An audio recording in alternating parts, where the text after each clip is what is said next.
Hello, I am Brooke Sutherland. I cover the industrial sector for Bloomberg Opinion, and I am joined today by Scott Kirby, CEO of United Airlines. Thanks so much for being with us today, Scott. Glad to be here, Brooke. Thanks for having me. So the first thing I wanted to ask you about is you came out in December and committed to going 100% green by 2050. What does that mean exactly? Well, at United, we did commit to going 100% green, despite being an industry that is hard to decarbonize in aviation.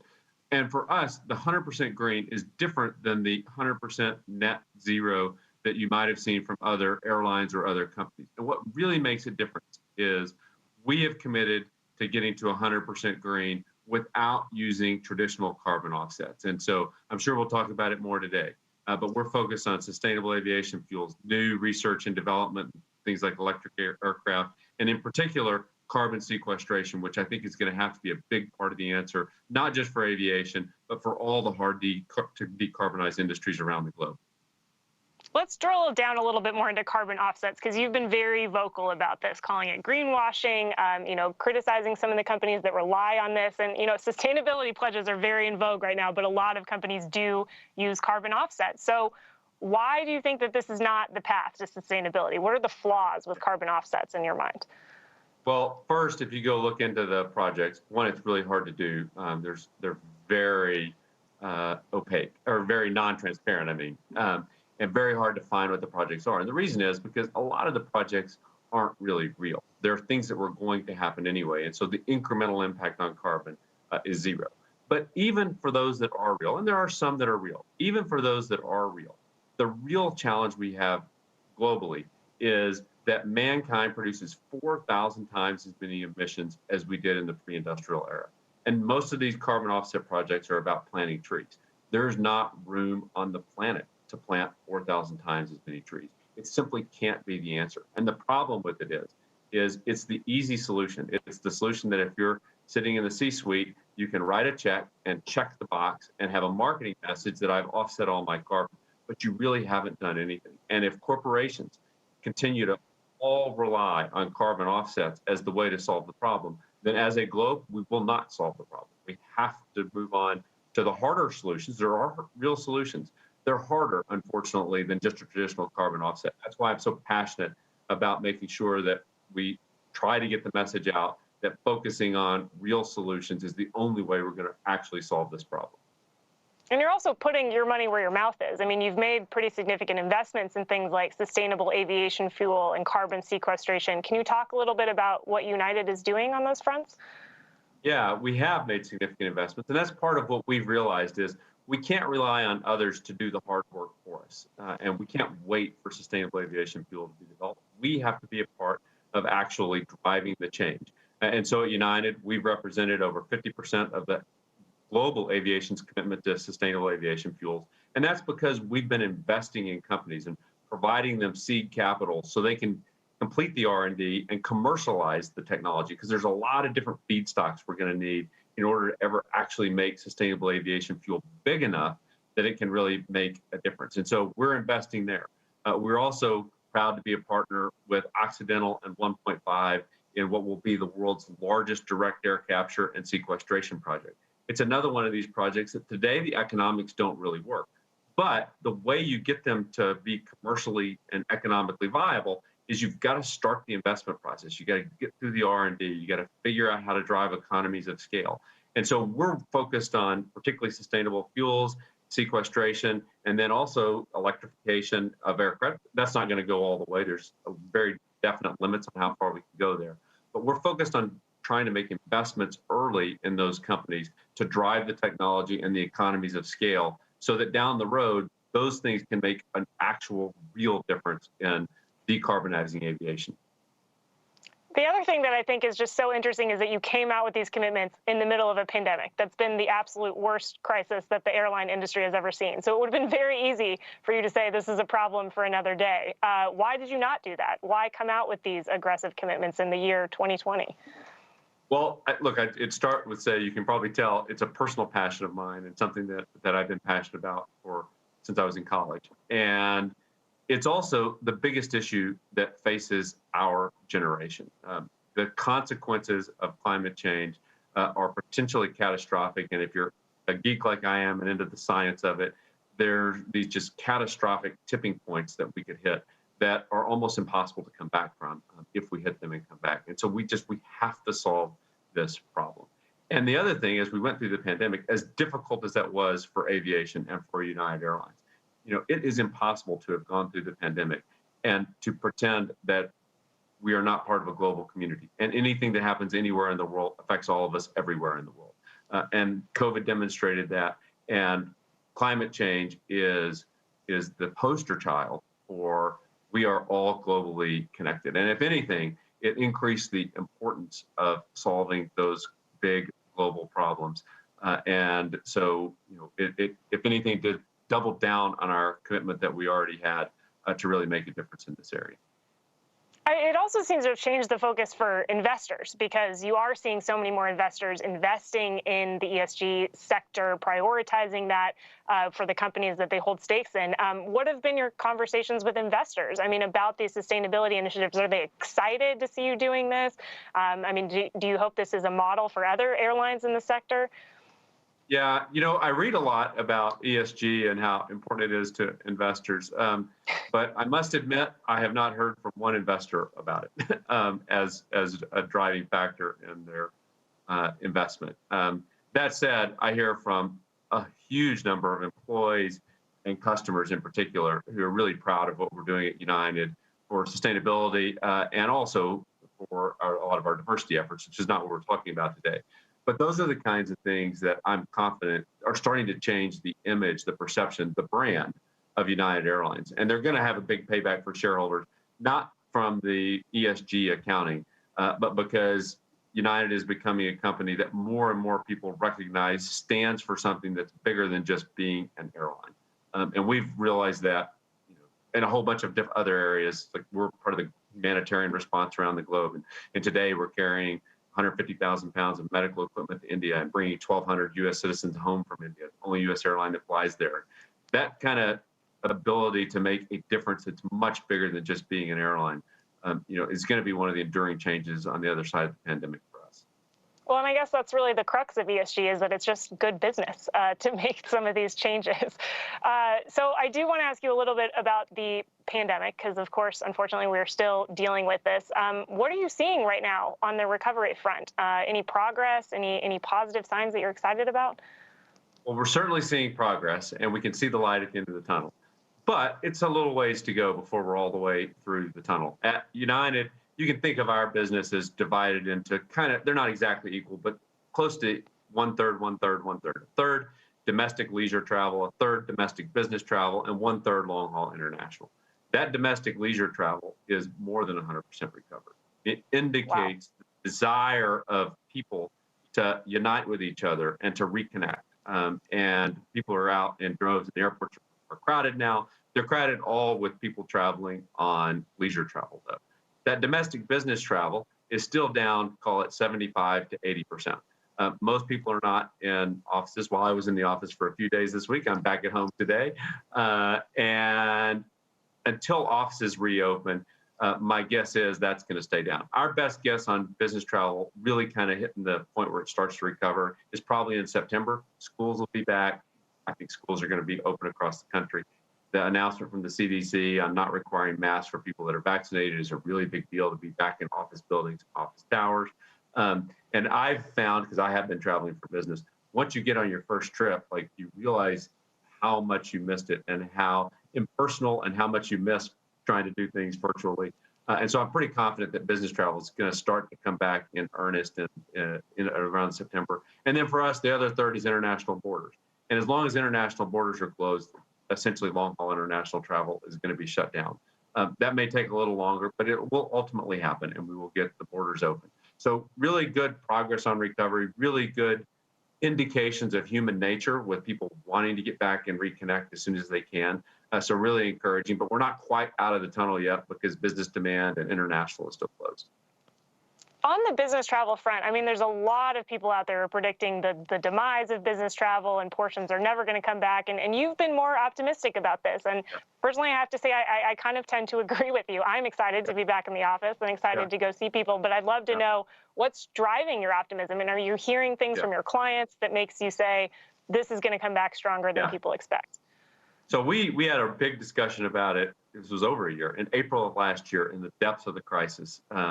And we had a view that human nature is what drives business travel. Business travel is about relationships. It's not about transactions. And nothing about the pandemic was going to change the need to connect and be with people, to go out after a business meeting, to have dinner, to have drinks, to get to know them personally, to talk about their kids and all their personal experiences. That's how you build relationships. And that's what matters. And that's what business travel is about. So we were unique. We were the only kind of big airline in the Western world, at least, that did not permanently ground big chunks of our aircraft fleet, all on an expectation that business travel would come back. And today I feel even more confident about that. I'll tell you one good anecdote that I like, which is one of our biggest corporate traveling customers. I talked to their CEO in May of last year. And that CEO told me, you've got to start preparing for your business to be off by 50%, because I know we're one of your biggest customers. We're going to permanently reduce travel by 50%. This Zoom stuff works great. We're going to reduce. I then talked to that same CEO in the fall of last year, and told me, well, we've realized we've got to go out and see our clients just as much as we did before. But we're not going to do all those internal meetings where we celebrate, the best salespeople and all that kind of stuff. We don't need to do that anymore. So we'll probably be down 25%. I talked to them earlier this year, and they said, oh my God, we've tried to hire all these new people. They can't fit into our culture. We're losing the cultural connectivity. The first year back, we're going to have to travel more than we did in 2019. And that's just the evolution with that one person. And my guess is that if I went back and said, do you remember what you told me in May of last year? They wouldn't remember. But what is happening is people are realizing, this doesn't work. And particularly once they get out and travel, that person is traveling again. Once they get out and travel, like there's a flip and, the switch flips in your brain and you realize it's not the same. And you've got to be back connecting with people and uniting. And so we were confident before, and I'm even more confident today. No, it's almost like we were all way more enamored of Zoom when it was sort of a novelty, and now 14 plus months into this pandemic, it's less enticing than it once was. I've started joking that the three worst words and most common words I hear are "you're on mute." Absolutely, or your camera's not on, one of the two. On the international front, I mean, it seems like there's still so much uncertainty about what exactly you're going to need to do to get into Europe. If you can go to the UK, what that looks like. Well, the one question I had for you is, are we too far down the booking curve at this point for you to really, even if we did see a grand reopening, for you to adjust and respond to that? Has it, the people who would have taken those international trips already booked elsewhere? Yeah, so for places that are willing to reopen without quarantine requirements, there's massive demand. And so in Europe, Greece, Iceland, and Croatia have opened, and we have huge demand. We keep adding more flights. We're going to add, I don't know if we've added them yet or if they're coming next week. We're adding more capacity in those markets because there's so much demand to go. And by the way, the Kirby family, my wife and all seven kids are going to Croatia this summer because it's open. Oh, wow. Amazing. Yeah. That'll be a boom to tourism. It's what? It'll be a boom to tourism. Yeah, it will. A good sign, yeah. That's a big group. But we see that happening across the board. My guess is for the rest of Europe, we're getting to the point where maybe we could be open for August and have a month or two at the end of the summer. But it's probably really next year at this point before the recovery happens. And we're hopeful that places like Australia and New Zealand might open in time for the U.S. winter, the summer down there. Okay. And Asia is probably a little further away. But we're probably getting close to the point where we're too late in the booking curve for the rest of Europe to make a meaningful difference. But we're keeping our fingers crossed that perhaps we can get the UK open in time to have some business in August. And I think there'll be a huge rush of demand. If the UK would open up and make the US green, I think there'd be a huge amount of people rushing to head over there at the end of the summer. On the topic of rushing, I mean, we did get inflation numbers recently, and airfares were up about 10%. And, I anecdotally tried to book a trip home to Kansas, and my jaw hit the floor a little bit when I saw those prices. So, I mean, as you're starting to be able to take some yield again, are you in a big rush to add seats to meet that demand? Or are you kind of happy with maybe, selling seats at more profitable levels for a little bit after what you went through as an airline? Yeah. Well, while airfares were up a lot in the inflation report, they're still down 15% compared to where they were in 2019. So we have a long way to go. And again, going back to the business demand and leisure demand, there's a lot of leisure demand, and so we are adding seats, but we're not back to 100% because if you look at 2/3 of our business, a third of it being business demand and a third of it being long haul international, are down 80%.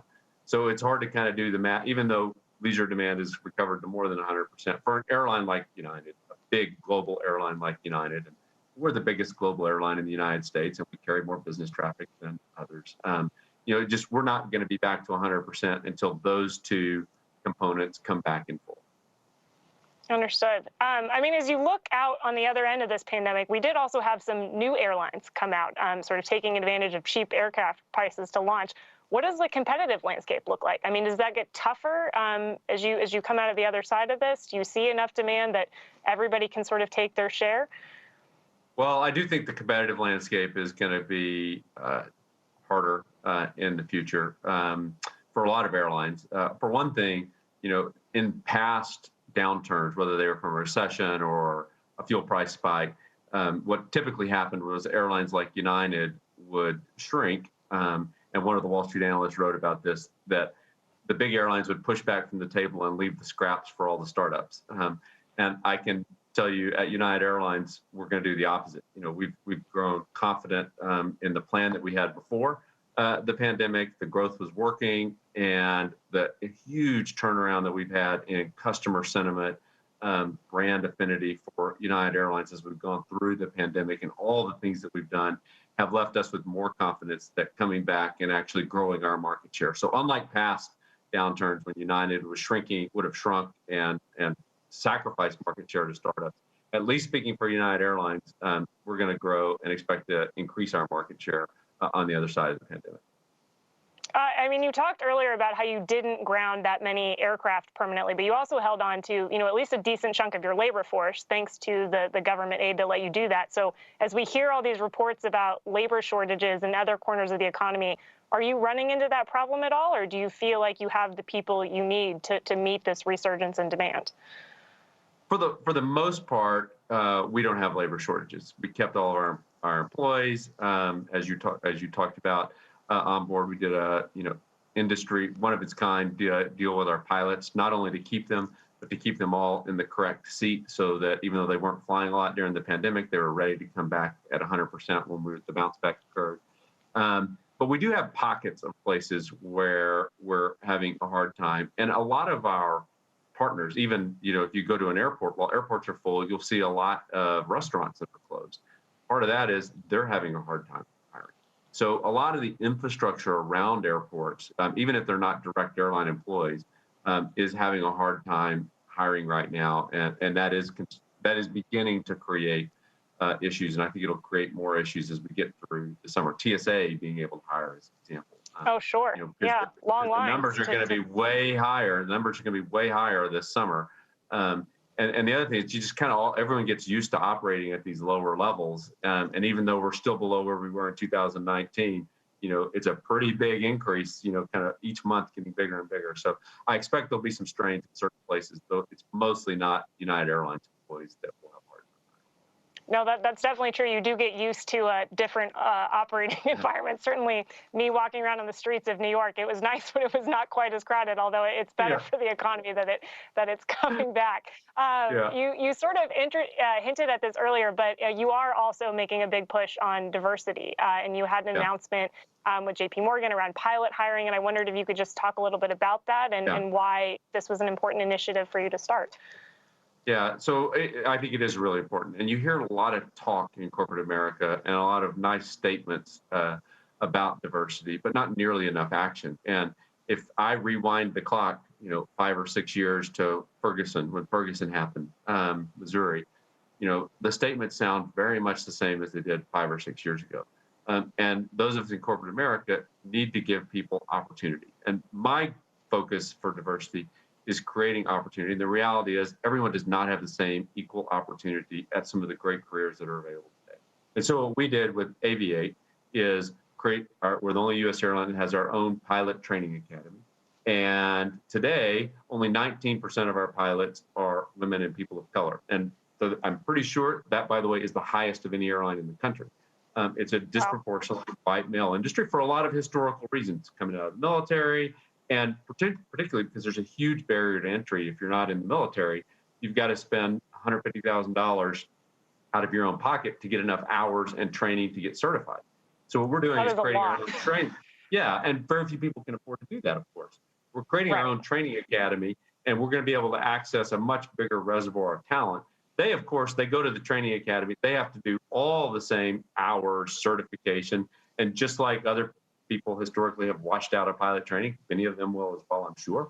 That's just what happens. But they'll have all the same rigorous standards. But what we're doing is giving them a chance to get the training and then access to that career field. And 50% of our pilots that go through that academy, which is about 500 a year, we expect to be women or people of color. And we're really proud that we're doing something that is an active action to make a difference with a real goal. And what we're doing is just giving people opportunity. We get them in the door. They got to win. They got to succeed or fail on their own. But we're going to give them a chance to get that first rung of the ladder and have their shot. And are you also partnering with people to take that first step of getting them in the door? I mean, in terms of actually attracting people to the field of being a pilot? We are. We've got a number of partnerships. So with historical, HBCUs, historical black colleges and universities, a number of women in aviation, Hispanic in aviation programs like that that are already in communities, and it can help find great people. But you take HBCUs as an example. This is not just people that are interested in aviation. This is a career field that was never even an option. They don't know anybody that's a commercial airline pilot. It's never even occurred to them that it was an option. They don't know how to become a pilot. We can now go to Elizabeth State University and, talk about this wonderful career field, and then we can pick the best of the best. Given the number of applications we have, getting into the United Aviate Academy is going to be more selective than getting into an Ivy League school. The percentage of applicants that succeed, because we have so many great applicants. And what that tells you is we're going to have this huge pool of great people, and we can pick great people to give them their chance to go to the academy. And then they'll go through the training, and they, again, have to succeed on their own and pass all the certification and safety standards. But just this huge pool of talent that was never available to us because it just wasn't an option for them. Well, it's great to hear you're getting so many applications. And honestly, I am fascinated that you're the only major airline with a flight school, because pre-pandemic, you heard quite a lot about pilot shortages and concerns about filling these roles. And so, do you feel like this gives you an edge in terms of, not having that problem down the road and being able to get everyone you need to on a global scale? Well, it's less about giving us an edge. I think it will, but it's more about doing the right thing. And the reality is some of these pilots go to this training academy, there's a possibility they wind up working at another airline. But my guess is that most of them will wind up working for United. They'll have loyalty to United, frankly. We're going to be the ones that are working hard to give them a chance. We believe in them. And, I think we'll have a committed, dedicated workforce. We also get the opportunity in training academy, instead of just being about flight training, it'll be about all of that, but also to start, with the cultural values that we want to really drive at United about taking care of the customers and doing the right thing. And it just kind of all hangs together. We're doing the right thing with Aviate. We're asking them to do the right thing for customers. And so I think it'll help mostly in the fact that we'll have, a workforce that believes in the company, that believes in the mission, that knows we stand for something that's more than just being an airline. And they believe in it with all their hearts. Which also connects back to what you were saying around sustainability, too. So just to wrap it all up, it's been, about a year for you in the CEO seat, and what a year it has been. But if you had to sort of sum up your key lessons, what would they be? Well, it has been quite a year. And, what I think happened in the year was at United, we managed to accomplish a decade's worth of work in a single year. And I realized going through the year that my job, I think, is mostly about inspiring our workforce and making them proud. That's my main job. And this was an opportunity, as hard as it was, to do that, because in a crisis, is the opportunity to set yourself apart, and the people of United have done that. And if I can inspire them and create an environment that they're proud of, the 100,000 people of United are going to figure out all the great things to do for customers and to make this the best airline in the world. And so my lesson has really been my job is simple, it's focused, inspire people and make them proud.